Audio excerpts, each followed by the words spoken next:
evening. Sorry about that. We've had a few technical issues. I don't know what was going on there. My mic weren't working. Dave weren't there. I don't know really what was going on with everybody else. Mark's probably lost his cheese board.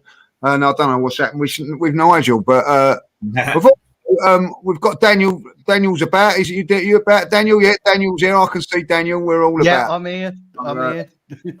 Listen, it's better to be late than never. That's what I say, guys. That's what I say. So welcome to the show. Listen, guys, loads to talk about over the weekend. A fantastic weekend. But before we go into that, let's introduce our guest today. We've got the cheese chaser, Mark. How are we, Mark? Good, man. I've got a plate full of cheese, crackers. I'm happy. I'll tell you what I've got. Right. Go on. I went out and bought a load of chocolate for trick or treating last night, and I didn't get one knock at the door. So I've got loads of chocolate. Because every time they look through the window, they thought they see Voldemort and they ran away. Yeah, they're probably scared them all off. Right, you know what I mean? So could be something there, especially when I give them the old fucking hammer. Right, you know what I mean? Yeah, so could be something to do that. But there you go. This has got Nigel, of course, normally in the chat, but. Has come up today. Nigel, how are you doing? Nice to have you on again. Well, thanks for having me on, Lee, for the first time on your new channel. It's really great to be on. Yeah, I've not been up to much really. Been decorating the last few weeks, decorating the house. Well, that's all right. So you dabble. You're all right with paintbrush, are you?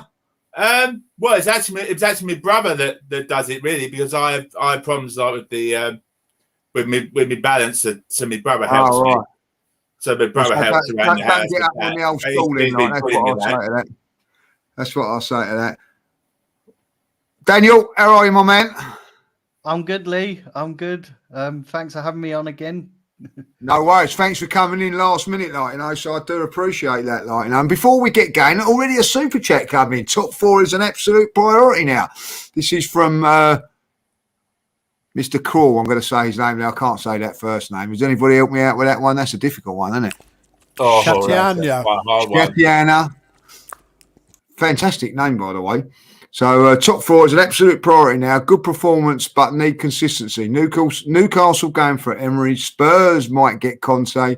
We cannot be left behind. Well, listen, Spurs have got Conte. That's nailed on at the end of the day. We're going to talk about that a little bit later on. And, of course, there are links with Uri Emery going to Newcastle with a lot of money. And, I think it's been an interesting. I'll tell you what, it's been an interesting weekend.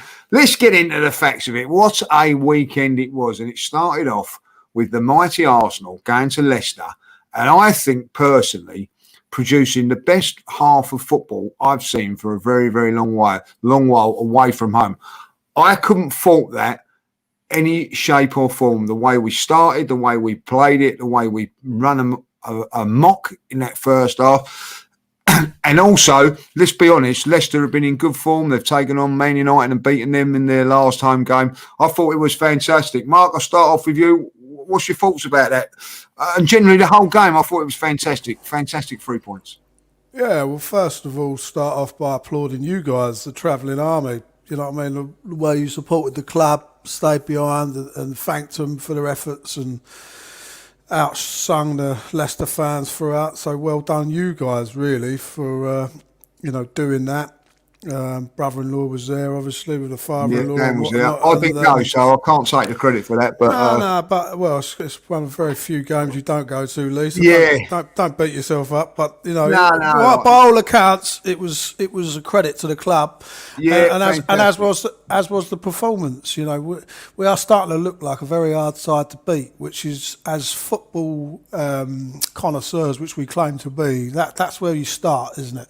You start at the back and you stop teams from running you over like a steam train. And in actual fact, we're starting to do it to clubs, aren't we? We're starting to start really well and we're starting to get early goals. And at the end of the day, you can win a game of football really early doors and it can change the complete complexity of a match just by, it's like a boxing match, isn't it? Everyone's got a plan until they get punched in the face. Every football club, lots of football clubs in the league have got a plan until they can see the goal and their plan's out the window.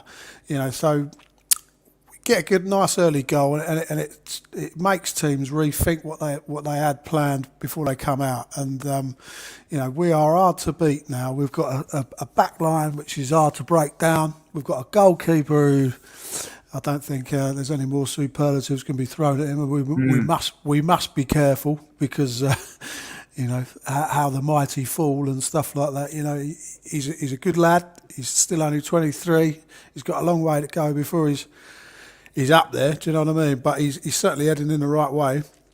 For me, I thought he was fantastic. Not just his performance, just the attitude of him, isn't it? Like, you know what I mean? How can you not like him? You know what I mean? And I think that's the greatest thing at the moment, Mark, with the fans. I'll bring Daniel into this because I think I do believe Daniel was up there. Is that you feel like there's a sense of, I've criticised Mikel for quite a few things, but that's one thing you cannot criticise him for is the way he's got the. I've been to lots of away games when it's been a chore for the players to come up to the fans, and I've seen other clubs do it, and I've been a little bit jealous of it, if I'll be honest. And I'm seeing Arsenal doing it, the manager doing it, and I thought that was, it's fantastic. It gets you feeling like close to the players in some strange sort of way. Daniel, I know you was up there. What was the atmosphere like, mate? I thought the atmosphere was fantastic from start to finish. It was just. It was fantastic. I thought the fans were together, and that I get the feeling that the fans are a lot more engaged now, and that's down to the players coming over. And I think since he's been at the club, I think Ramsdale's done that a lot. He's come over to the fans, really engaged, and I think it's encouraged the other players to do that. But yeah, it was excellent. The atmosphere was fantastic. I was worried about this game, to be honest. Yeah, that's what I was going to ask you. What was the feeling? What was the feeling like going into the ground? What was the away fans feeling? Was it feeling like a little bit nervous? Did you think that they was going to win this, or because I have to say, from my point of view, obviously it's a massive goal. I was blown away by the way we played in the first half. But what was the feeling of the fans going into the game? I think it was mixed. To be honest, I think some were sort of optimistic, but then naturally, listen, you never know what Arsenal's going to turn up. So there were some that were going, this could be a really difficult afternoon. And especially when we dropped points against Palace, it was so important that we got the result and put in a good performance. And we did that. Brilliant. Like that. And I have to say that, Nigel, I'll ask you this question. Do you think the atmosphere has been fantastic? I think for most games this season, even the home games, if I look at it, I think the home games there's been a different atmosphere, and the away fans have been fantastic. Do you think though that they got more up for it and more inspired because of the way that we played? Well, because I was lucky enough, I was able to watch the game at home on Saturday because I normally go out on a Saturday to watch football, but unfortunately Saturday, my local team game was postponed, so I was able to watch it. And the atmosphere that like Mark and Daniel have said was absolutely amazing. And I thought, wow, for the support that's been going to games in recent times, especially the Villa win and now the win on Saturday, I thought it was absolutely amazing. And like Daniel said, we thought it was going to be a difficult game, but it was a really brilliant performance, and I have to applaud the away support up there on Saturday because I watched it after the match. My word, it was amazing, and fair play to all those who travelled up. I'll tell you what, yeah, even because Dan I know a few of the fans that have gone there now. Obviously, Daniel and I, where is it, Daniel? Devon somewhere. You're living there, isn't it? Yeah, Devon, Exeter. Yeah, so what bloody hell time did you leave in the morning? Wow. I applaud you, Daniel, for that. 6 o'clock in the morning, I left. I left the house around 10 to 6. Blimey, how did you get there? So I'm quite lucky enough that I've got a group of friends that moved down from London that I've got really friendly with, and we all just go up and let one of my friends drives up, so we all go up by car and. So I was lucky enough to get a lift there and back. Oh, fair play, like, you know what I mean? But I know a lot of the fans are up crack of dawn, 4 o'clock, 5 o'clock in the morning, getting up for that, like, and if you've been at Leicester before, people in the chat, I know that Russ has been, and obviously Russ, who's in the chat, went on Saturday. They're a very boisterous lot at Leicester, and maybe because of the way we play, we quieten them down early from on the pitch, but after that, all we could hear was the Arsenal fans, and it was, we didn't hear those silly little knocking things going on, like, so that was really, really good. Great to see the Arsenal fans in full. I always love it when you see the end absolutely packed as well, singing all that, like, Mark, standouts for you? Who you felt was the say the standouts? We know Ramsdale was that, but other than Ramsdale, who are you thinking like played really, really well? Saka's beginning to get consistently good, isn't he? I've got the cheese, by the way, Russ. It's just down there, mate. I've eaten half of it already. Saka's beginning to get consistently. Smith Rowe, he's adding goals to his game. Tavares, Kieran Tierney's going to do well to get back in, isn't he? Mr. Unreliable. Yeah. I know he's a good player, Tierney, but Tavares, if he can become an ever-present, consistent, uninjured, Tierney's got a problem on his hands. But Sambi, I mean, crikey me, what was it, £7 million for Sambi? I mean, really? This is Premier League football, is it? And we're paying £7 million for lads who can come into a team and sit next to Thomas Partey. But I would have to say, Gabriel's turning into a colossus. I know Potsy is super impressed with him the way he is, and obviously, if he can start adding set-piece goals to his game, what a bonus that would be for the club going forward to get some goals from centre halves again. Remember them days, guys? They were good, weren't they? So, yeah. But for me, I know everyone's raving about Ramsdale's save, and it was a world-class save, but there's a little thing that I'd like to highlight from that's not really getting talked about, which is my man of the match, which is my captain really of this side, my driving force of this team, I believe, at the minute, and that's the save from Ramsdale. You need a bit of lady luck. Of course you do. You make your own luck by getting there, and he tips it onto the crossbar. Now, we've all seen those balls come down when the goalkeeper's on the floor and hit the back of their head or hit their body somewhere, somehow, and end up going in the back of the goal. It doesn't. It bounces to what was it? The old Man United guy, wasn't it? Evans following it up, Johnny Evans, and he hits the post.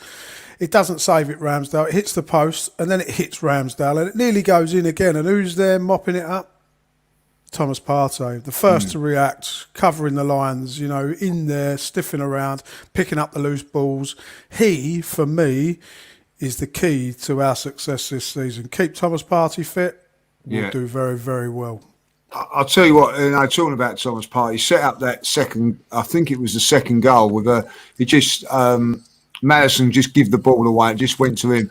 He drove forward 10 yards and put a lovely ball into Saka. And he's class, mate. He's absolutely class. Yeah, and he plays like that. It was great. But one player that for me has impressed me in the last 3 games. I'll go on to you, Daniel.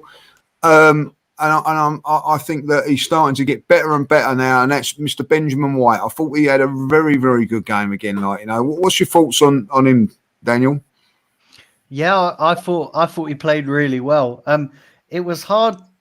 It's hard to think of a player on Saturday that didn't really play well, because they all played well. But the one player that's really impressed me, and I think he's key to this team gelling at the moment, and that is Lacazette. This new position that Lacazette's playing, I think it's key to our attackers, the likes of Smith Rowe, Saka, and Aubameyang, running off him, and he holds the ball up. I noticed when Lacazette came off, we lost a little bit going forward. I don't think Odegaard gives us that same strength going forward. So I'm really impressed with Lacazette at the moment. Yeah, I've got to say that. I did say that actually, that we, if you go back to the Aston Villa game, when he came off in the Aston Villa game, I think we lost a little bit of our superiority in that game, and I think it happened again against Leicester. What's your thoughts, Nigel, about Lacazette? Do you think that he's been the key man, or Thomas Partey, or who do you think's been key? Oh yeah, definitely. And I have to agree with what Mark said about Ramsdale. That save he made from that free kick was absolutely amazing. And I was one when he signed. I thought, what's he doing? But I'm glad I hold my hands up and I admit that was a very shrewd signing. And I think that Bernd Leno it's going to be hard for him to get back in the team. Even though he played against Leeds last week, it's going to be hard for him to get back in the side. But Lacazette, he's really improved a lot. He played really well on from last Friday against Villa. And he played really well on Saturday. So yeah, I think he's really improving. I'm with you on that. Like, I think, Mark, do you think that after that game against Crystal Palace, I'm not saying it was desperation from Mikel, he had to change something up. Do you think he's stumbled across this, or is it a masterstroke from him, or a little bit of both? Well, first of all, if we talk about the Crystal Palace game, it doesn't look like such a bad result now, does it? No, Crystal Palace, and we said this about Brentford at the beginning of the season. We seem to be coming up against teams in some good form, lesser teams in some good form, and Crystal Palace, they actually tore They weren't lucky to beat Man City at the weekend, by the way. They beat Man City at the weekend and deserved it, like you say. So that's not such a bad result. I know people go, "Oh, we should be aiming higher than that." Well, Man City are aiming higher than that, and they didn't get nothing, did they? So. Sometimes you stumble across these formations by chance. I do believe that Odegaard's got a role to play in our season as a squad player. Now, there's no doubt in his abilities. Yeah. He's run himself into the ground, and I'm not just talking about for Arsenal. I'm talking about for Denmark during the European Championships and also in the qualifiers. In the last international break. Norway, beg your pardon. So that's all right, quite correct. I know it's one of my Viking forefares. And he's run himself in the ground. He's due arrest, but you need squads. I love it. Well, it makes a change, doesn't it? It's coming to something. If you're pulling me up, let's have it right. Yeah, I knew it was somewhere over there. Do you know what I mean? Yeah, not far off, like, but let's face it. They all eat fish. You'd have fouled, wouldn't you? Let's be honest. Well, my wife said her geography at the school, and she thought the Great Wall of China was actually made of cutlery. So that just shows you where we're at in this house with geography. But I know a good footballer when I see one, and Lacazette, Odegaard, we're going to need a squad. There's a lot of games. They're coming thick and fast, and and what a great thing to have. Let's rest Odegaard and bring Lacazette in. Now you got to make Odegaard. By the way, now he's in training, trying to impress the manager, trying to get back in the team. Yeah. Which is exactly how it should be in a squad. Exactly right. You know what I mean? So it's good. I'm a big. I think Odegaard's going to be a very, very good player. I quite like him. You know what I mean? And I just think that it's funny that if he was come from the academy, I think he'd be given a little bit more of a thing. But because we've signed him for 30 odd million, all of a sudden, he's the one that we're going to have a little. Arsenal fans always have to have a little dig at someone. I don't know why it is. You know what I mean? But it just seems to be at the moment, and fans forget his performance against Spurs, and then he went off to play for Norway. I say that again. He went off to play for Norway, and he picked up a little bit of a knock. It was Switzerland, wasn't it? Yeah, you got a little bit of a knock. And I also think, like Russ is saying, big up to people in the chat as well. I'm going through there, listening, not listening to, looking at, going through some really interesting points being made. But he needs some man up. I think the Premier League's a tough old league. I don't think it's unique in its own right, and I think that when you look at a lot of players, there's all the great players, Dennis Bergkamp, Robert Perez. They took a little bit of time. Thierry Henry took a little bit of time to settle in. So give him a little bit of time, I think, and let's not push him to. The great thing about it now, though, Mark, is that the way we're playing, it's now time he can settle in without the pressure of playing and making sure that he's got to be the main player. So I think it could benefit him in the long run as well. Exactly right. Imagine that now. All of a sudden we're sort of 1-0 up or 0-0, and we've got Odegaard coming on for the last 20 minutes against a tired side, and we've got a young, youthful, creative player like that coming off the bench with a point to prove, with a bit between his teeth. It's a dynamic league, and it's what you need in a squad. You need competition for places, and you need people who are there to try and work for the manager. And I think this is what Mikel Arteta has signed, these players, these lads that he's brought in. He's not just signing anybody, he's signing lads who want to prove themselves in the Premier League and who want to get on and achieve something in the game. And that is very evident in the way that they're galvanised as a team and as a squad. It's great. I can't fault what's going on. Yeah, and he's good at me. Now, Daniel, I'm going to bring a little bit of controversy in there because I know there's obviously the thing with Mikel Arteta, and of course, I know a lot of fans, me included, I'm going to say this now, would have liked to have got Conte in at the end of the day. Like, has your thoughts changed for, by the way, Wolves have scored. They're 1-0 up against Everton. So Everton, I think if they win today, could actually go above us. So that's a good thing at this moment in time. What's your thoughts now on Mikel? Because you can't help but be impressed with the last couple of games, if I'll be honest. But obviously now, if things were to go the other way up, shall I say it, tits up, let's say that. We're not going to be able to fall back on someone like Conte because he's gone to Spurs. What's your thoughts on this now, Daniel?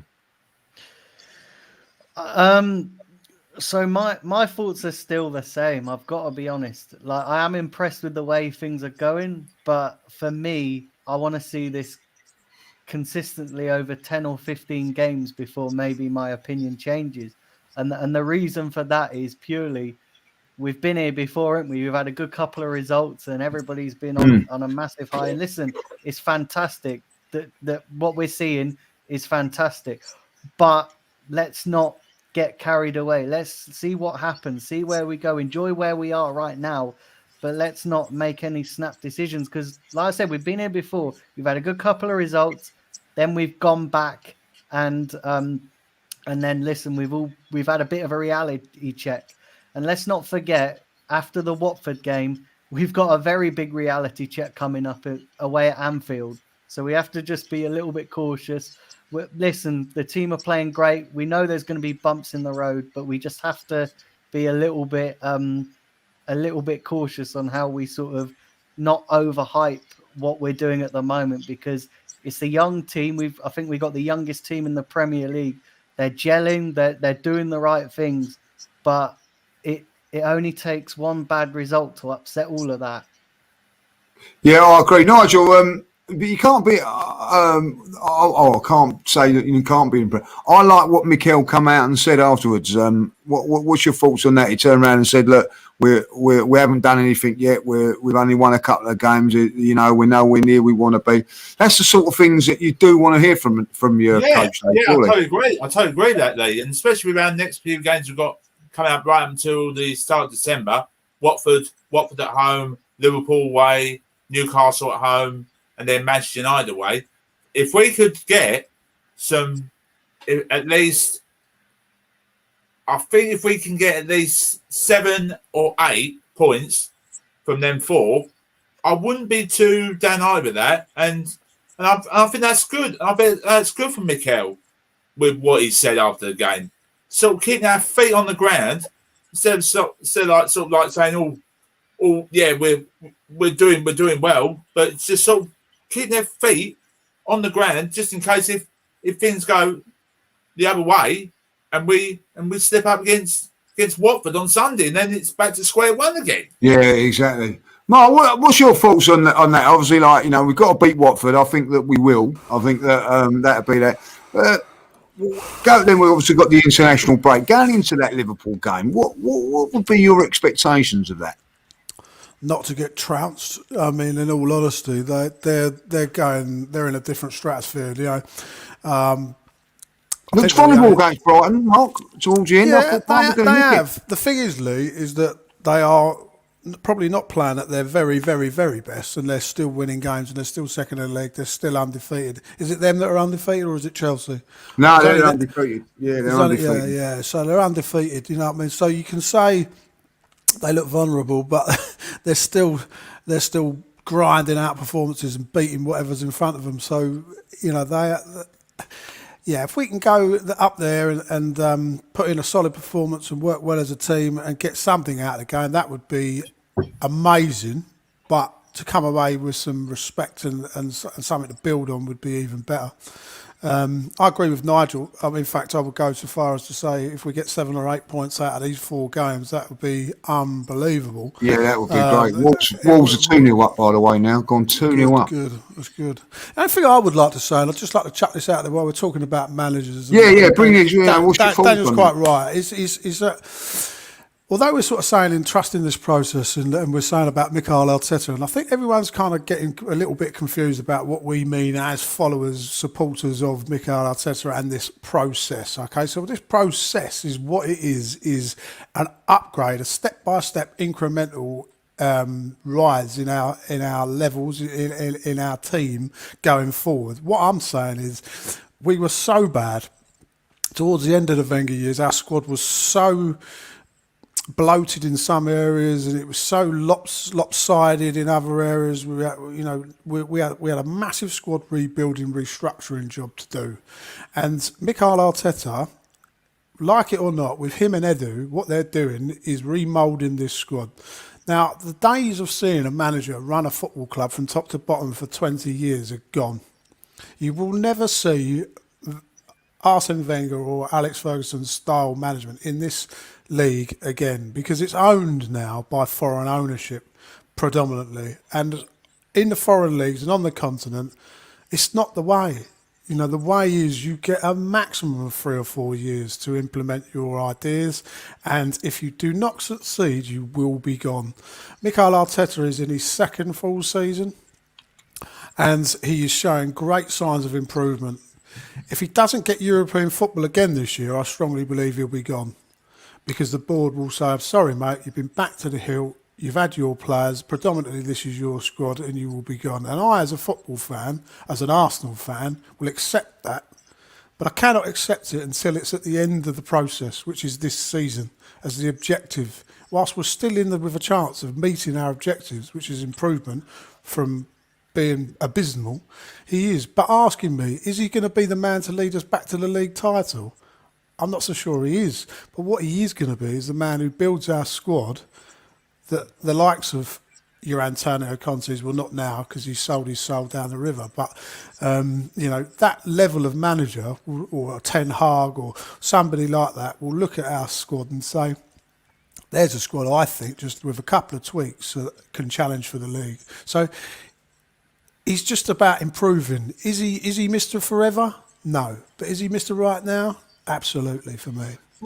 The thing is, I just, if you have a look at the league table now, and I'm going to be really honest. Over the last few weeks, I haven't been able to look at the league table because I knew roughly where we were, and we're now actually 6th in the league, and that win has just made it look a little bit more respectful. 6th in the league, and I look at it. We would have been actually, if we'd have lost against Leicester, we'd have been down in 11th place where Leicester are now. Tottenham, by the way, have got 15 points, 9th, and sacked their manager. And we've been 9th, 10th, 11th most of this season. But since those 3 games, which we come back on and got his players, we're now in a respectable 6th place. Now, top 4, or top 3, if you even want to say that, is 20 points at this moment in time. I'll give you this one, Daniel. We're 3 points off of top 4 at this moment in time. You have to give credit where credit's due. After that, we started off like the first 3 games 9 points away from some of these teams. 6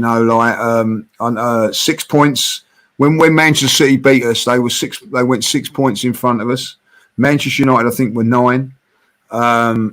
Liverpool were 9. Chelsea were up there. You know, them two, by the way, look like they're still in the march a little bit. Manchester City, by the way, until they get a top-class striker, I think are not vulnerable, but they're not in the league of Chelsea and Liverpool at this moment in time, in my opinion. But we're 3 points off of where we want to be at this moment in time. So it's not all doom and gloom, is it? When you look at it like that. No, it isn't. It isn't doom and gloom, and I think that's, you know, we do have to give Arteta some credit for that. We also have to take into account that other teams have been absolutely abysmal when, you know, they were predicted, you know, to be title challengers. When you look at people like Man United, you know, everyone was tipping them for the title, but they've been absolutely awful. But listen, we can only win our games. We can't worry about anybody else. We can only win our games. The last 3 games we've done that. So I think we have to, you know, we have to give ourselves credit for that. Oh, I'm going to put it out there now, right? Come on, I'm going to put it out there, right? Yeah. We beat Watford. We'll be on 20 points. If we was to go to Liverpool, and I know it's a big, massive if, and we were to beat them, Nigel, do you think that we should start thinking of top 4? Or is that still beyond this crop of players and manager? Oh, that's an interesting one. Oh, not sure. Do I think top 4? Possibly, yes. Possibly. I would have to say top 4. Yeah, we can if we win at Liverpool, which I know is a big if, and maybe I do. I think if we beat Liverpool at Anfield, yeah, I think we can make top 4. There you go. What about yourself on that, Mark? Do you think that could possibly be something that could happen? I look at it. That's how I look at it. Right, I look at it. Brighton go there. I don't mean no disrespect to Brighton here when I say this. I just think that maybe when Arsenal come there, they'd be a little bit more up for it than they were against Brighton. They're a little bit more, you know. And I know that they shouldn't do that because Brighton are a decent side. But do you know what I mean? They're like, you know, the Arsenal coming, they ain't going to take us lightly. I think maybe they take other teams lightly. A lot of clubs raise a game for us, Lee, don't they? You know, I mean, yeah, because there are a lot of clubs because they hark back, you know, because their players have grown up watching our great sides, haven't they, and dreaming of the Premier League based on watching Arsenal dominate it, you know, when they were kids. So, yeah, it's a special team to come up against, isn't it? But yeah, I'm with Nigel, and I think you're the same, Lee. I think deep down you've asked the question, and I'll ask you as. If we go to Liverpool and we can it's a game of football. We can beat anyone. Of course we can. We're the Arsenal. We can go to Anfield and win. We've done it before, by the way, and we can do it again. And it's not impossible. Teams do it, So yes, we can go up there and win. And if we do, then yes, I will be fully supporting this team to get in the top 4. It's going to be a hell of a tough ride. Let's make no bones. People are saying Tottenham are terrible. What are they, 2 points behind us? Yeah, ain't that terrible, are they? Do you know what I mean? It's a lot of teams. West Ham, by the way. If West Ham get lucky, and a lot of this season is about luck, isn't it? When you come up against sides. So you might get Liverpool on the Sunday before they've got a huge Champions League game on the Tuesday night, and they might rest a few players. That's a bit of lady luck. I don't know when we play them or what have you. I'm not saying we are or we ain't. I'm just saying. There's a lot of luck involved in when you get sides in the league. And if West Ham can keep Antonio fit, they could do very, very well in the league. It's going to be a big arse, though, isn't it, for them? They're fighting on 4 fronts. So, it's I long look at the Liverpool game. And I'm going to be honest. 3-4 weeks ago, I thought, we'd be lucky to keep it down to 4 or 5. The way we've played over the last few games has encouraged me that we can go there and be optimistic about getting something from it. I'm not saying that we're going to get anything from it. We won't get beat 4 or 5. I feel like we're going to go up there and give them a go. And I think that, listen, if we give it a go and we lose, or we give it a go and we come back like Brighton did and all that, I'll turn around and go, I'll take that. But what I will say is that if we can get a result there, in the way that things are with not being in Europe, I think that and the way we're playing, there could be a possibility that we could not. I'm not saying we're going to go for it, but I think our realistic expectations are that we should be challenging for it or give it a bloody good go. And especially as we've got no European Football League. yeah, exactly. That's what I'm saying. I think that'd be an advantage. Now, also the advantage is, don't forget, is that we haven't got that many international players. Now, of course, before we play Liverpool, it's international week. You know, like they've got a few Brazilian players in their side. A few players are going to be doing a lot of travelling for them. So I don't know. You know what I mean? Like, listen, at the end of it, if I'm a betting man, I'm going to say that Liverpool are favourites to win that game. Of course they are. You know what I mean? They're at home and they're a very, very good side. But I'm optimistic that we can go up there and give ourselves a very, very good chance. Like, you know, so listen, fantastic result as it was, great as it was. I'm going to say then, look, moving on to other things and other games. I'm going to say this now. You know, in third place at the moment. In the Premier League, of course, are Manchester City, but only on goal average from West Ham. Now, West Ham look a really, really good side. Now, West Ham, I look at them, and they haven't got that many superstar players in their side, but they're a well-organised team and going well. I think they're in with a chance of top four. I think, obviously, Manchester United are. Arsenal are. Wolves, by the way, have been on a poor run at the beginning of the season now. If it carries on the way that they've moved up to 8th and in 16 points. They've gone really under the radar, Wolves. So, you know, Everton, everybody was sort of saying Everton, they're on 14 points and fading. Spurs, by the way, I think were fading. And they've made they've bit the bullet and they've got rid of their manager and they've brought in Conte. What's our thoughts on that? Like, because I know we're Arsenal fans, but they are our rivals. They're the team from down the road that no one likes. And we're going to talk about Patrick Vieira in a moment, what he done at Crystal Palace at the moment. I think he's been fantastic, by the way.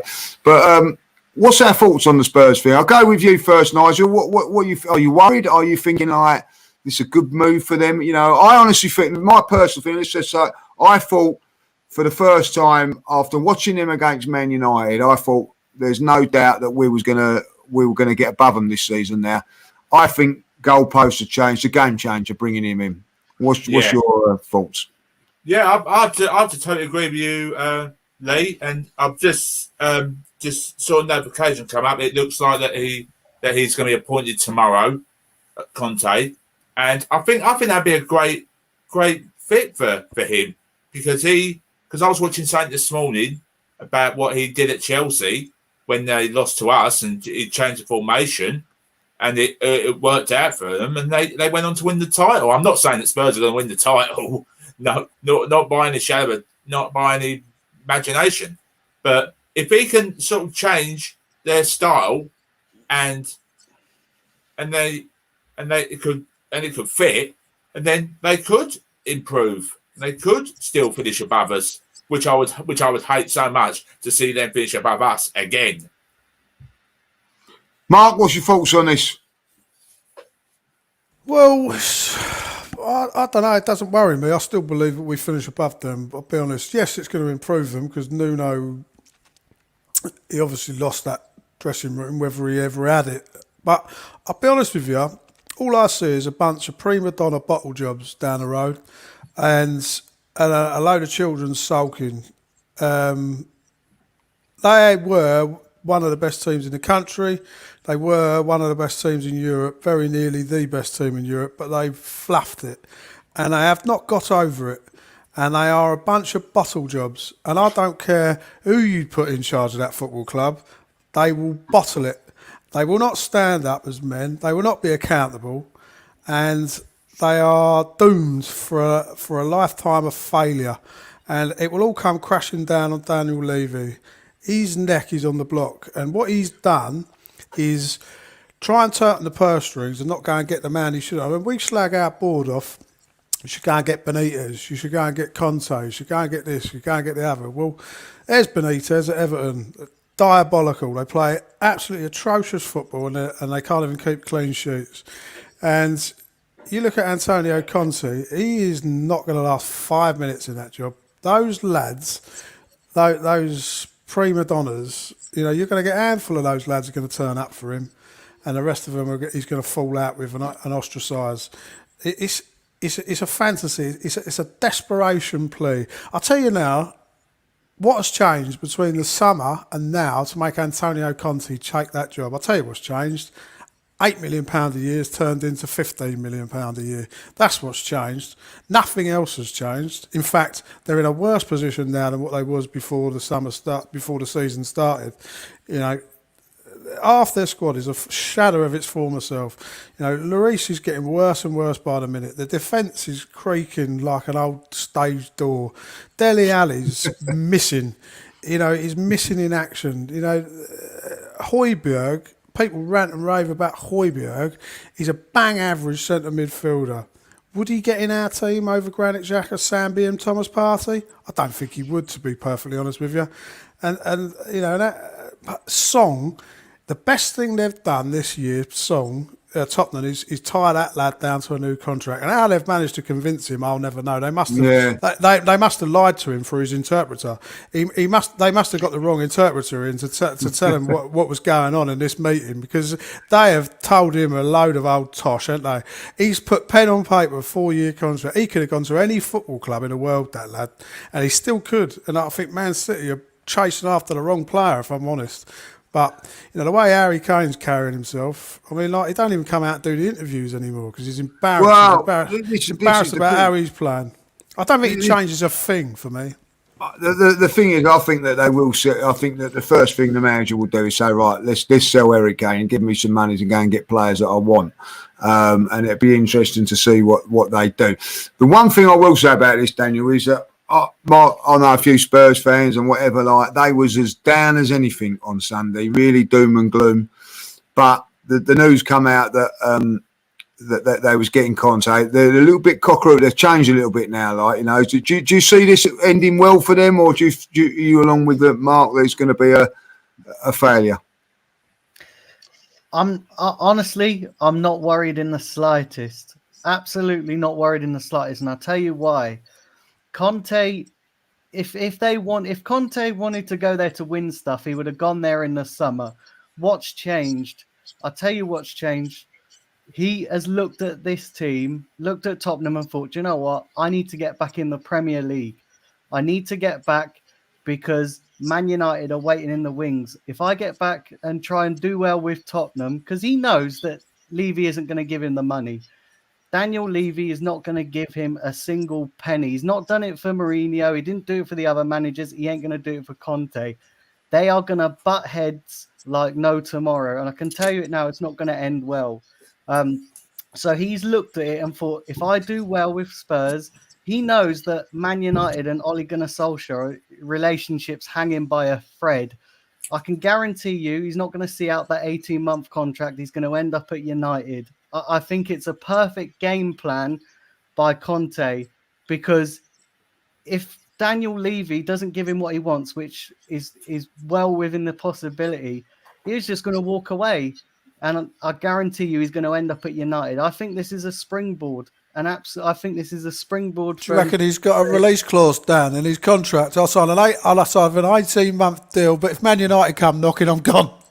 I think he is gone. No, honestly, because it doesn't make logical sense to refuse a job in the summer and then drastically change your mind, apart from money. Apart from, when you think about it logically, what other logical sense does it make? Listen, Antonio Conte's spent a few years out the Premier League, and the Premier League's improved drastically. Other teams have improved. So he's probably sat there and thought, do you know what? I want the United job, but I want to get back in touch with the Premier League. I'll take the Tottenham job, not really thinking about being successful with them. I'll just try and get the feel for the Premier League with Tottenham. Listen, it's going to take more than Antonio Conte to fix that mess at Tottenham. You've got a player who doesn't want to be there. They need a complete overhaul. Antonio Conte is not a rebuilding manager. He is a manager to come in to a ready-made team, bring you success for a couple of years, and then he'll piss off to the next team. He is not a rebuilding manager. Tottenham are not ready for an instant success manager like Conte. They tried it with Mourinho, it failed, and it's going to fail. with Antonio Conte. You think Daniel Levy and Mourinho had some spats? Wait until Antonio Conte gets there. They are going to butt heads, and there's only going to be one winner, and Conte is going to walk out the door before he's even unpacked his bags. Guaranteed. Well, that's interesting. Just to add, Lee, there's a few people in the comments saying that what's changed is that the director of football worked with Antonio Conte at Juventus. Yeah. That director of football was there in the summer. Yeah, and exactly. Yeah, that's a great point. He was there in didn't- summer and and he didn't did- go he down didn't- that route. So he didn't it'd be convince him to come, Lee. It'd be interesting to see what happens. Listen, I'm going to say it now. I like what Conte done at Chelsea. I like what he done at Juventus, and I certainly like what he done at Inter Milan.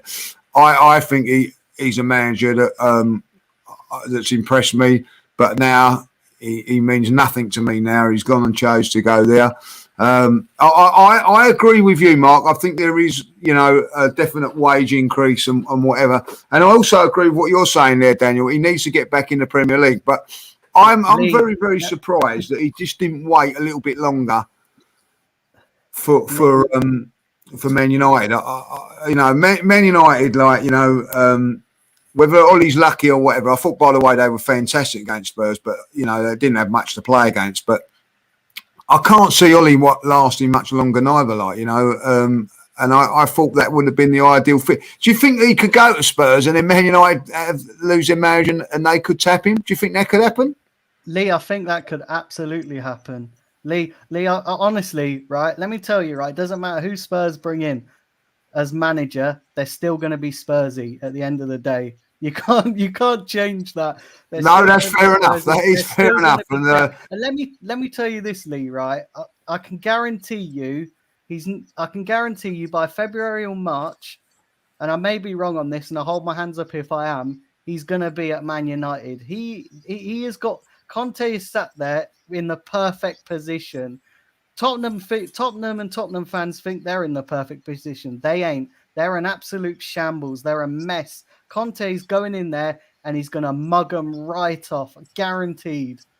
Going in there for the money, let's have it right. And when Daniel Levy doesn't back him in the January transfer window, they said it today on the radio and I totally agreed. February the 1st, Antonio Conte will hold a press conference and he will be throwing his toys right out the Tottenham pram because he has not got what he was promised in the January window. You mark my words. Exactly. Well, this watch this space. At the end of the day, it's all about Arsenal as far as I'm concerned now. We're on a bit of a roll. I think it's more important for me now as an Arsenal fan that Mikel does well because I felt that that Conte was in the wings for and was available for us to go there. It just shows guys, when people turn around and say, "Oh, we won't get Conte. Don't be delusional. He's not going to go to a club like Arsenal. He's gone to Spurs."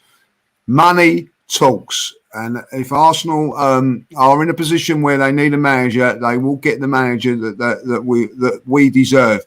Someone with experience and whatever. But listen, Mikel's doing okay at the moment. He needs to back it up. He needs to win against Watford, and then we can go into the international break in a very, very good position. We're going to come to an end now because we've obviously got to close it at 9 o'clock because we're a little bit late.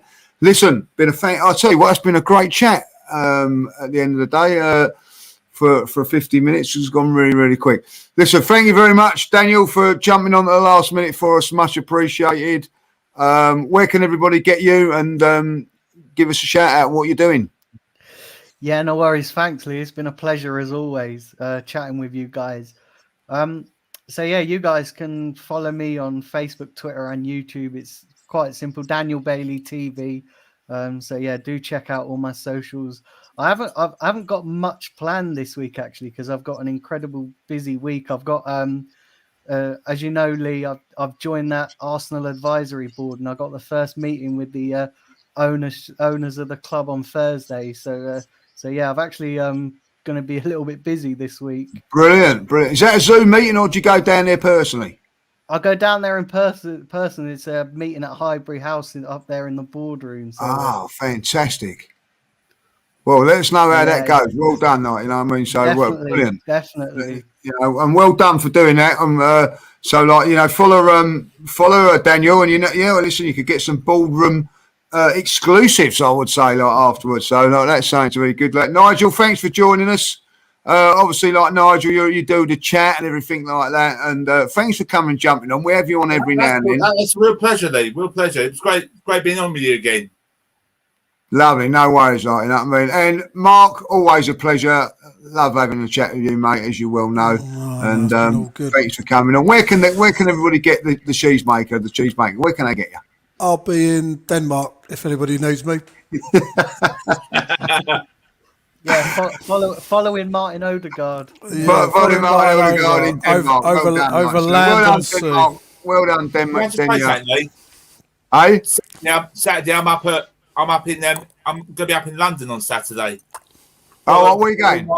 Following my local team at Leighton Orient in the FA Cup. Oh, right. Are they at Leighton Orient, are they? Well, in the first round. Leighton Orient on Saturday. Oh, that'll be a good game night, you know. So we played against them in the National League a couple of times, and I'm going up there on Saturday, and they're going to be on the highlights on Sunday evening. Oh, right. Well, big up, and I hope you have a great day, like, you know. So I quite like Orient. My dad used to play for him, so I have to follow Orient a little bit, like, you know. So there you go, like, you know. So listen, guys, thanks for joining us. Listen, thank you very much in the chat. I love the chat, very, very positive. Some good chats in there. Big up to everybody that said hello to me and everything like that. So I think Chris Mossing might have just highlighted the fact that he's turned up late. That he's missed the joke. Look. Oh yeah, he's missed a joke. Like, yeah, sorry about that, Chris. Like, you know, like, but yeah, you might have missed a bit. Be on time next week, Chris. Yeah, Mark said that he was from Denmark. When we know, don't we, Chris, that he's from Norway. So there you go, like, you know. Listen, guys, thanks for joining us. Thanks for all the chat. See you next week. Take care of yourselves and up the Arsenal. Good week now, and let's hope we can get the result next week as well. Enjoy the rest of the week. Stay safe.